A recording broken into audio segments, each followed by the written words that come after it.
Maga. O mitema. Tonye akpa go. Adu fo vile demitare. Mi kat gana. Aw. Togo. Bebe atuju a. Choga malema. O tu mode ku. Ma gadema. Ma ba ki fa. Wa po gama vai vonya, ile ka te to to. Maga ton mode ku. Mode ku. Tia. Ni to ku ko jo ni agbo. Tai gachi tia. Ma ki. Gbojiri, won tan kuku de mala gama vai mi no te ko mo gama vai. Agalan chu a o fie boy. No manya. Tabiare mi ma O la mo mode. Anya kejua. Mode ku de sha. Mode akoy abaglo dona nya do don ba do ma yo mala. Re ku ga aglo dona mo sia. Ai na ma ba ma bojidi la. Ba ba na ma ma khagal mode ku non. Afo mode. Jojo. O be atujua. Oh. Afo.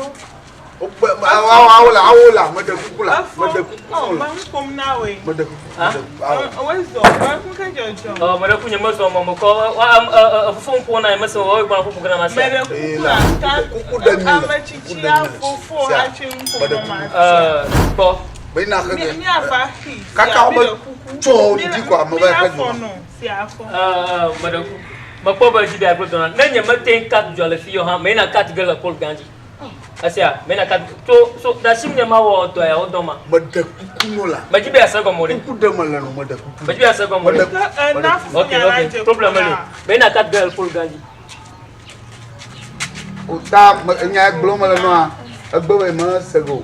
Okay. Oh, la siya ba problem mo. Me na kat gala mera. Problem ali. Bina khage la. Afo bi afo nya jito. Afo mi de kukula.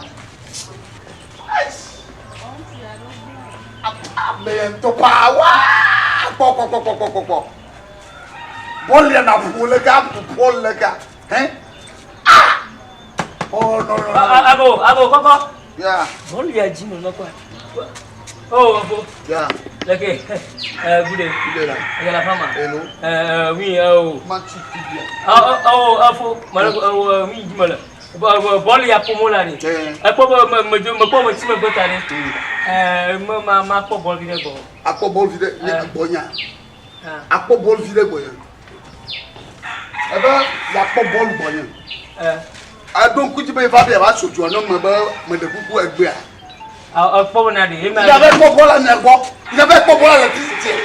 Il n'avait pas pour l'électricité. Il n'a pas pour la pour la dire. Oh, but you are pas ma don. Oh, donne. Mais il avait pas pour le nervo. On demande. Oh, but il n'avait pas pour le. Il n'avait pas pour le. Il n'avait pas pour le. Oh, Nkai. bon de kama ko ko ya. Kama ba donne ba ya sujo ne ma de magbe a. Akpo ball. Câble me nyemi no ka. Akpo ball. Oh, àwọn kuku ma jemi o